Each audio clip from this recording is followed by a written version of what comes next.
Hi, this is Dan Eisenberg, and welcome to the latest episode of Scale Up Podcasts. Remember, Scale Up Podcasts brings you examples, hints, experts, people who have scaled up their companies beyond a few $1 million. And these are companies that come from all over the world. They may not be your so-called traditional ventures, whatever that means, but they're companies founded by people who are determined to grow their business as much as possible. And I am fortunate to have with me the two co-founders of a company in India called Wify. The two people with me are Vikram Sharma and Dipanshu Goel. And they'll tell you all about themselves and all about Wify, but I do have to disclose that I'm a shareholder in Wify, or will be soon a shareholder in Wify. And let's just get that out of the way. I'm obviously excited to be part of this journey. So let me start by just asking both of you, well, each of you, I should say, just in, short, who is Vikram and who is Dipanshu? And let's start with you, Vikram. Who are you? Short version. I'm an entrepreneur, have been building companies for the last 15 years. Uh, I met Dan when I was a student at Harvard Business School, and I remember asking him a question whether it's better to be a venture capitalist first or an entrepreneur first. And Dan gave me a bunch of ideas, which took me about 10 years to get started with. Okay, we'll circle back on some of those. Dipanshu, how about yourself? Who are you? I keep it shorter. An engineer, a problem solver, and a business or a startup enthusiast. I love discussing business ideas and, to Dan's point, trying to understand how can we grow them. That's what I'm trying to do here at Wifi too. And physically, where are you located right now? We are both based out of Bombay, and right now we are at a Wifi office in different locations. So Wify is located in Bombay or Mumbai, India, correct? And it's always been there, and it's focused on the Indian market. It's the first Indian venture, by the way, that we've hosted on the Scale Up podcast. So that's one of the questions we're going to be talking about. I hope we'll get into what are some of the uniquenesses, the opportunities and challenges of building a scaled business in India. But now let me go through the same exercise with you about describing who is or what is Wify, and I'll get your version, Vikram, but then Dipanshu, it may be the same, but if it's at all different in any way, which it could be, your version as well. What is Wify, Vikram? So Biffy is a post-purchase services company. India is not a DIY country, unlike the West. So in India, consumers buy anything from furniture to appliances to whatever product they buy for the home. We provide installation and after-sales services for those products. So for brands, we work all major brands like IKEA, Amazon, Panasonic, LiveSpace, any brand selling consumer durables, we take care of the post-purchase services for them. Mhm. Okay, well, we'll get into what the rationale for that is a little bit later. Dipanshu, what's your version of what is I feel Wify? Vikram spoke more about the demand side, so I'll speak more about the supply side. I think one thing that has been very important and is very important for both Vikram and me is to be able to create jobs. So at Wifi, we have been able to help the technicians that are working for us upskill, improve their productivity, and consequently the income that they will be able to generate for their families and have a better living. So it's interesting. It's like you have different stakeholders in this Wify community. It's not just the shareholders, it's not just the executives, it's not just the customers, but it's also the employees. Right. And so why don't you describe the pain point or opportunity that you see in Wify and that led you to create the company?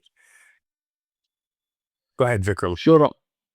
Yeah. So as you rightly said, Dan, there are multiple stakeholders, but let's talk about three most important stakeholders. The first one is the brands.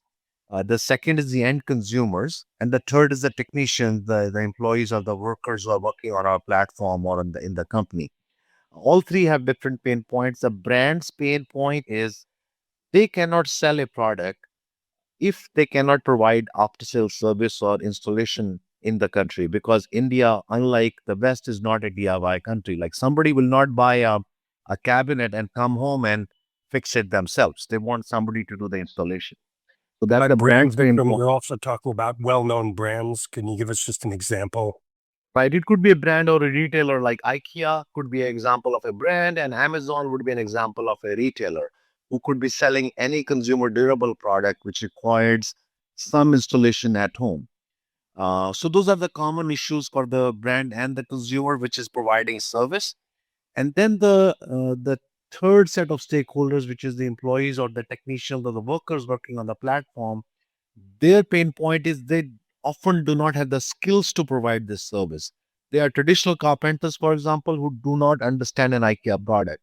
So we solve that problem by upskilling them, as Dipanshu mentioned. So why don't you give us some of the numbers? We'll come back to this later, but how many people are we talking about in terms of the employees and the numbers of brands that you're dealing with? And if you can tell us anything about the numbers of revenues that you've achieved, tell us that as well. Sure. So as of today, we have more than 200 brands that we serve. Um, we are serving 40,000 consumer homes every month, which is 40,000 unique services, which could be installation or service or maintenance requests. We have 3,000 people working with us on our platform, and our monthly revenue at this moment is about 550,000 US dollars per month. So a little over $500,000 monthly revenue. Mhm. And so let's come back to the pain point. So there is a pain point at the brand side, right? That has to do with fulfillment. Now let's go to the other stakeholders. The pain point, obviously, or somehow you're providing benefit also for these 3,000 and someday 30,000, let's say, workers. What's the pain point for them? What need do you address? Dipanshu, you want to take that? Yeah, sure. Yeah. So, love to. I think for them, India, if you look at the population, is a very youth-driven country. So, we as a country lack the infrastructure to be able to train and upskill these blue collar workers.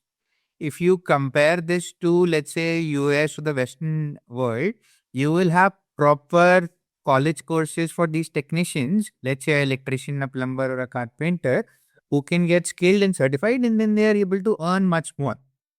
But in India, that is not the case. And because of the job scenario, all of these technicians' earning is meager. So they are hungry for jobs and for jobs that can help them improve their skill set and continue growing in life. So in our company, we have a motto for our supply, which I will quote you as is and then give you the English translation, is helper se malik tak ka safar. What that translates to in English is the journey from an apprentice to an owner, to a business owner. So we help them climb that ladder and consequently improve their skills and income and quality of life. So it sounds, at least at some level, that there's a big, heavy operational logistics side of Wi-Fi, and there's a big, heavy human resources side of Wi-Fi. What have been some of the challenges, both on the operational side and on the human resources side? And let me just add to that. I think the perception of India, rightly or wrongly, is that it's a confusing country. It has a lot of complexity in terms of getting things from point A to point B. Of course, it's over 1 billion people of many different kinds of people, many different levels. So it sounds like you're dealing with just immense complexity, both on the human resource side, let's call it the supply side, and also on the logistics side. Can you both talk about that a little bit? Is that an accurate perception? Sure, indeed. Then that is. I would like to add to that one more thing, which is part of the solution. is the tech. Without tech, we could not have been able to solve this problem at scale, right? So, in order to solve this problem of human resource complexity and the operational complexity, we had to build this business on a tech platform from day zero, right? We thought about what kind of software system we need, what kind of tech do we need, and we built everything on that. So process was written down from the very beginning, put it on a tech platform, and hence we were able to solve these operations and logistics on scale. And I would say the second fundamental enabler is training. So every person who comes on the platform, we ensure that they are made aware of what is the expectation of the consumer, expectation of the brand that we are serving, and what is the expectation of us from ourselves that we want to deliver. So with that, we were able to solve this complex. So I can imagine that you're talking about people with not necessarily high education, not necessarily a lot of formal training or formal experience. Is that accurate? So what are some of the challenges in, let's say, upskilling them to the point where they can actually represent Wi-Fi to both the end customer and also to the brand? Yeah. So that's a great question. So I think there are two major challenges. First is their willingness to get trained, and second is their ability to invest in their training. Now they are intertwined or connected with each other. Most of these blue collar workers are daily wage earners, right? If they do not go to work today and do not make their 15-20 dollars daily income, they cannot run their family or their household, or they can't eat. So Give us a profile. What would this person be doing if they weren't working for Wi-Fi, for example? yeah, if they were not working for Wi-Fi, they're likely to be working in an unorganized setting under a kind of a general contractor or a labor contractor or a carpentry contractor, where they would be just an helper or an apprentice, and they would be getting like, as I said, 1,000 to 1,500 rupees, which is our $15 daily income they will be making. And any day that they do not work, they do not get that money in their pocket. So, so as a result, it limits their ability to invest their time in training because training wouldn't pay, right? Sometimes um, they also have the lack of uh, willingness to, in addition to their ability means they can't make the money, so they wouldn't do it. But sometimes they're also not willing because nobody has really taken the time to educate them, or they come from a background of exploitation. So there is a lack of trust sometimes in businesses who are trying to employ them. So that was, I think one of the biggest challenges to overcome that, by trying to tell them that, look, we are here to help you get trained, get upskilled, and we had to actually pay them during that training period as well, so that we can at least pay them the minimum wage, which will help them keep their livelihoods going. uh, that I would say was the biggest challenge for us and continues to be the biggest challenge. The biggest challenge is getting them to leave what they were doing Yes. in order to join you and paying them in order to get that training. Correct. Correct. Is there much of All the this action? capital, right? So all the capital that we have raised so far in our company, I would say majority of that capital we have used for upskilling and training these people. It's like the supply build of cost for us. You feel that you've cracked that code? Yes, I think it is not a. There's no silver bullet to it. It's something that we have to continuously um, keep on improving our solution. So far, what we have done has worked to get us from 0 to 3,000. But I think we'll need a different solution or an improved solution to go from 3,000 to 30,000. And in terms of the overall opportunity, and we're just now talking about the numbers of employees, the overall opportunity is to employ how many people do you think in the, let's say, next 4 to 5 years? I would say in next 4 to 5 years, the minimum opportunity is about 100,000 people. I would like to be at 100,000 people working with us in the next 3 years, and that is easily achievable. And you can do that with the current platform. Yes.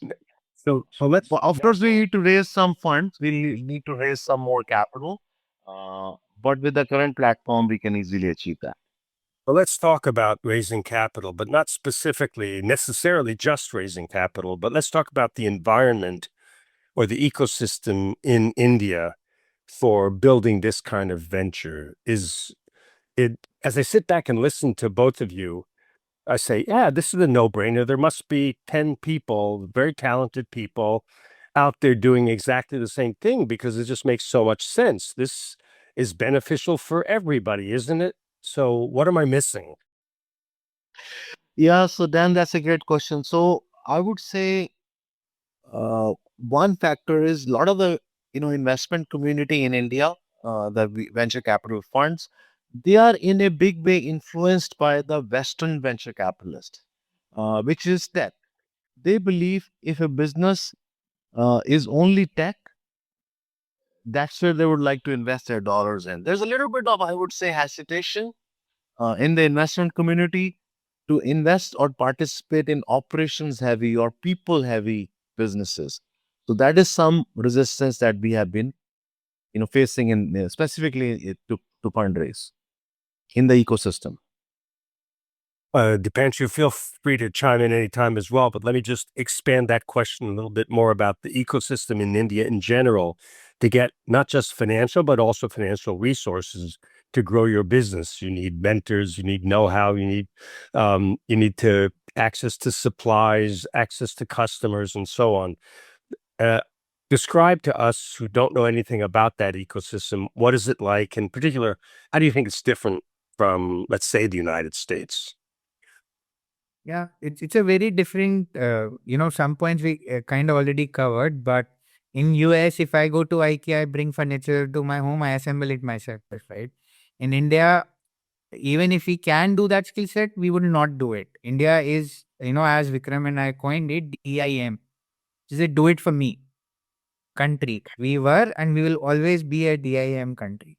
So that's one big change in terms of the country. Second is, as Vikram mentioned about, uh, you know, the VC world. So in US, there is a lot of funding on ideas,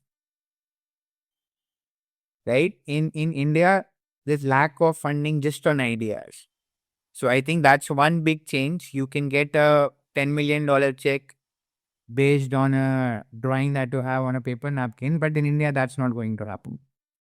So how did you get going? If was it your own capital, your own sort of sweat equity? How did you get this off the ground so that you could get to the point where you could talk to some investors to give you the resources to grow? Yeah. So we stopped. We had so far, raised 3, 4 small rounds, and managed to reach where we are. The initial first check we got was from an angel investor who we had known for many, many years. So that helped. And subsequent rounds, we had to raise, combination of our own money plus friends and family and so on. Our last round, which we called a pre-series A round, is when we had uh, some institutional investors and VC funds also come in. And total amount of capital raised approximately, give us ballpark. Is about 7 million. Actually, less than about 6 million is the total amount of capital we have raised so far. And on back of that, we have already built a, close to $7 million annualized revenue business, and we still have about 2 million in the bank. Do you think you're going to need much more capital going forward to grow? The amount of capital that we have is enough for us to kind of double from where we are. But I'm talking about 10x. We want to go 10x in the next 3 years. For that, we will need capital. And does that exist in India? Growth capital? It does exist, but it is just harder to crack, especially for operations heavy businesses like us. Okay, so it'd be interesting. So what do you think it's going to stand on its own merits, or is this something that kind of keeps you up at night?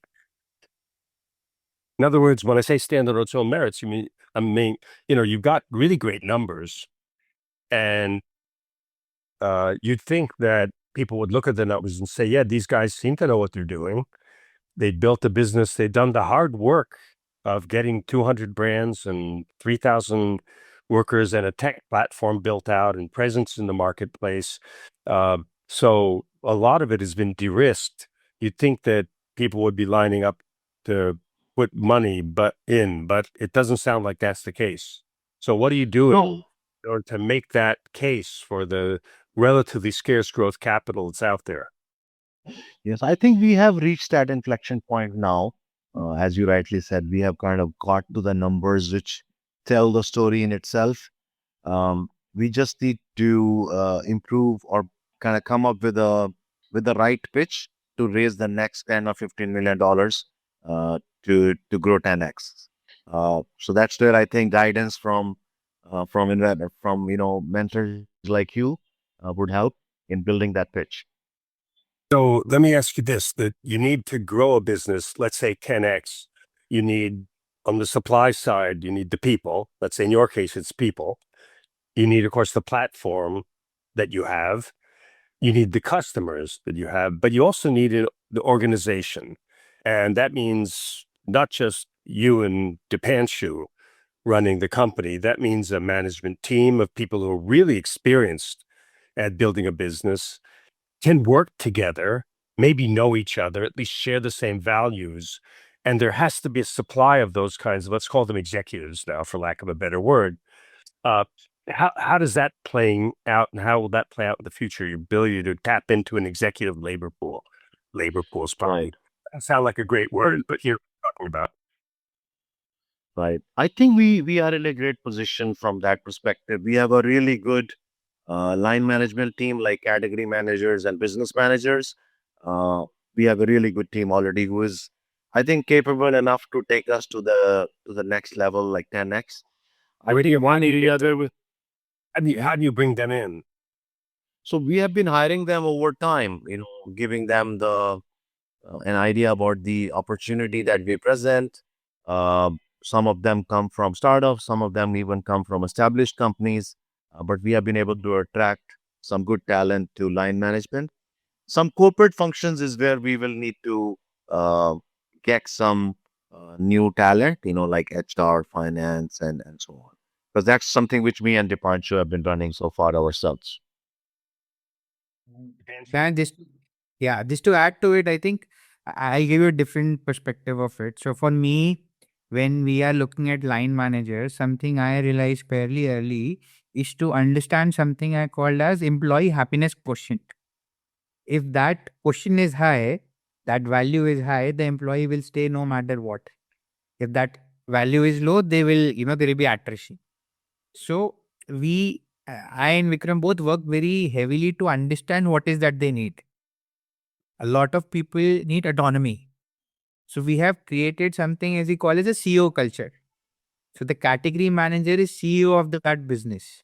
We have defined guidelines for them, and then they are able to run the business as they want within those guidelines. So lot of freedom. So as Vikram said, we have now trained and groomed all of them to take on more responsibility and continue growing. So I like that word, autonomy, and a system to allow that autonomy to function. Is that typical in an Indian venture of the kind that you're building? Is that part of the business culture to build that kind of company where there really is autonomy? So I think it's rare.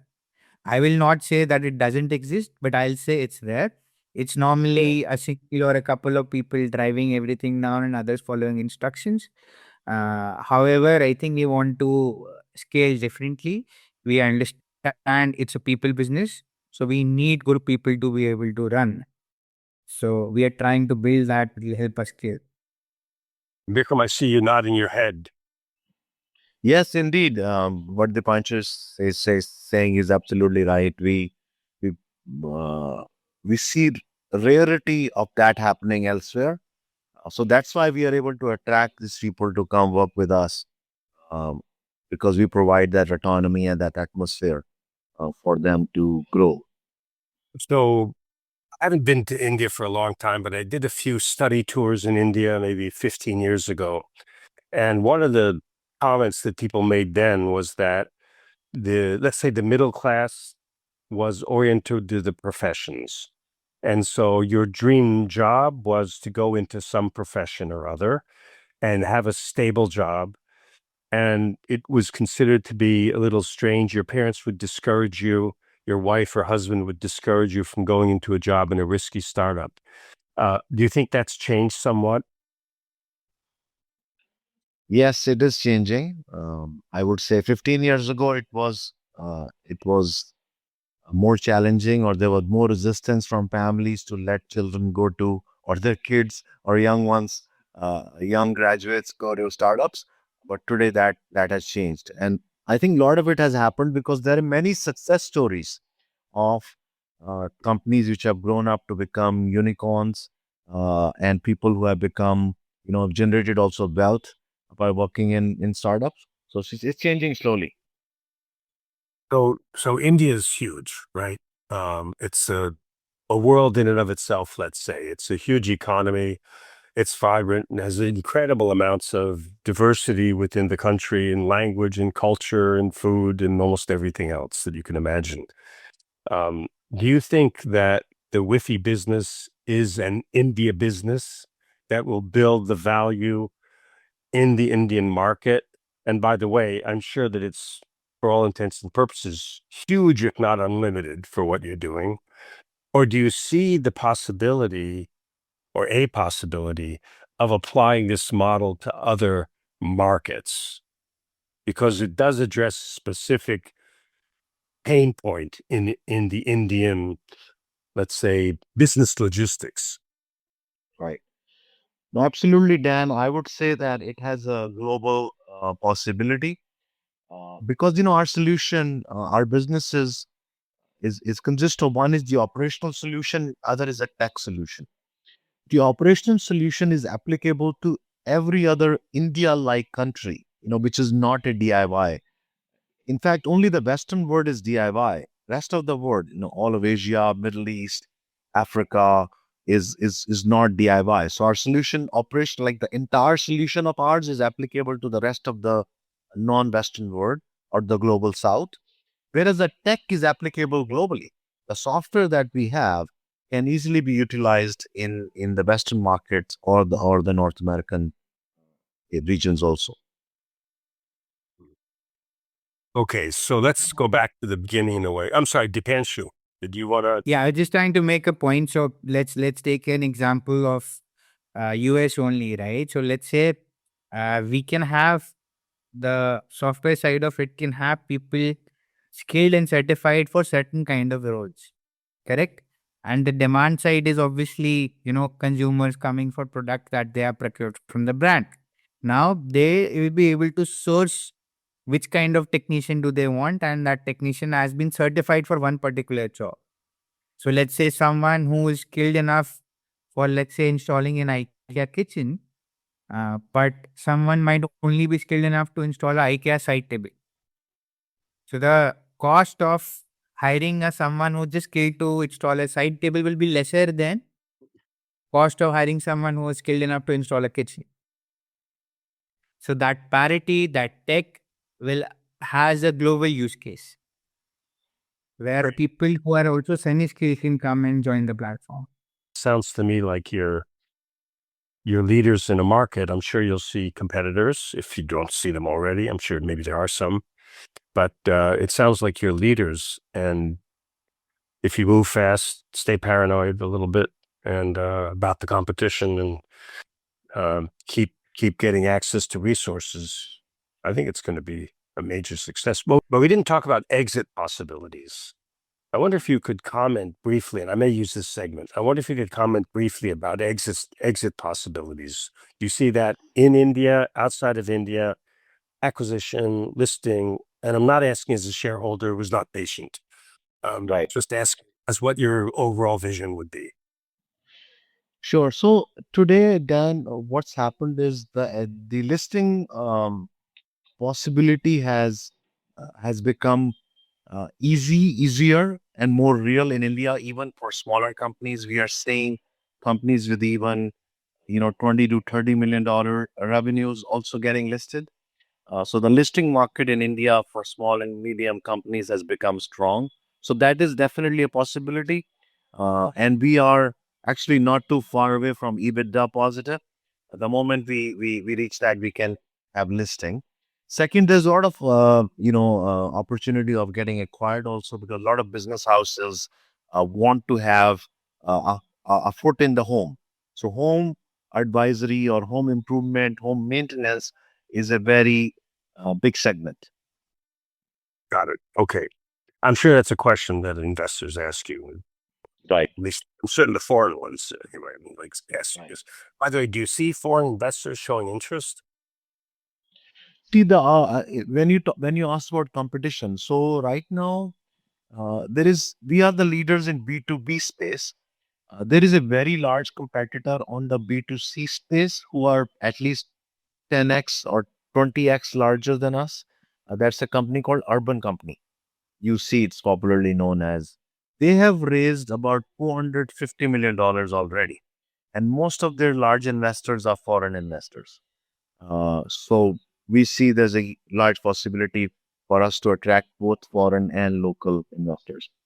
And what you mean by B2C in this case is you mean the consumer, they sell a service to the consumer. To the consumer directly. So let's say you have bought a product which is lying in your house. You don't want to reach out to the brand for service because brand either has limited ability to provide a service, or you think brand will overcharge. So these consumers reach out directly to Urban Company. So they are the largest on the B2C side. But they are very broad in their service range. They provide everything from massage to shave to haircut to EV repair to home improvement to painting your walls. Whereas we are very specific. We are only focused on home improvement, and we are B2B first. And the B2B means that Amazon will integrate you into their offering and sell you to their Yes. customers. The already bundled price or an optional price, right? Mostly already bundled price and sometimes optional. Yeah, but that's increasing and will continue to increase. And interestingly, Amazon's like one of our top customers, and they are really also fascinated by our model. So they are, our integration with them is going deeper. So let's go back to the beginning in a way, because I've promised to my listeners to keep these relatively short, but I have to ask you both this one question. You've been doing this for a few years, right? I would say probably 8 to 10 years, something like that. Is that fair? No, this Wi-Fi we started 5 years ago. We will complete 6 years this summer. Okay. So, and you guys look to be like you're in your early 40s, more or less, right? You're not 60 or 70 like me, and you're not 20. If you met yourself, who was 5 or 10 years younger, getting ready to start a Wi-Fi, what advice would you give your younger self now that you know what you know? Let's start with you, Dipanshu. Make mistakes faster. Don't try and over optimize. And learn. So in startup, there will always be 1,000 fires to put out. Prioritize which one to put out first. Interesting. And you, Vikram. Start sooner. Urgency. So similar to what Dipanshu said, sense of urgency. No need to have the perfect solution in place. Just once you have an idea, just try it out.